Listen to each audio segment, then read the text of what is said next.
Ang isa sa pinaka-prestigious at credible award-giving bodies ay ang Gawad Urian. Ito ay itinatag noong 1976 at binubuo ng mga pinagpipitagang mga kritiko. Ang kauna-unahan nilang pagbibigay ng parangal ay noong 1977. Ngunit alam nyo ba kung ano ang isa sa dahilan na nagtulak sa mga kritiko para itatag ang Gawad Urian? Noong wala pang Gawad Urian, tanging ang FAMAS ang nagbibigay ng parangal sa industriya ng pelikula. Ito ang pinakamatandang award-giving body sa Pinas na nagsimula noong 1952. Ito ang sinasabing bersyon ng Oscar sa Amerika noong panahon na iyon.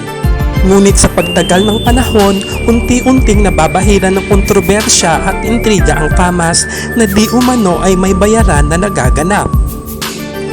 Ang pangyayari noon na lumikha ng kontrobersya at nagtulak sa mga kritiko na gumawa ng sarili nilang award-giving body na Gawad Urian ay nang magkaroon sa kauna-unahang pagkakataon ng tie o tablang panalo ng Best Actress sa FAMAS noong 1973. Nagtabla sa pagka-Best Actress noon si Boots Anson Roa sa pelikulang Tatay na si Erap at Vilma Santos sa Dama de Noche.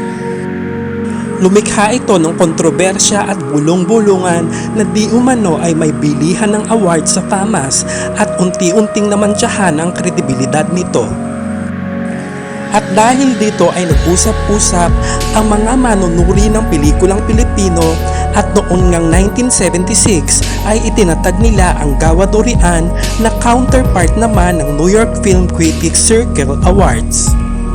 At noon ngang 1977, ang kauna-unahan nilang binigyan ng Best Actress Award ay walang iba kundi ang superstar at national artist na si Nora Honor para sa napakagandang pelikula sa ilalim ng kanyang sariling produksyon, ang Envy Productions, ang pelikulang 3 Taong Walang Diyos.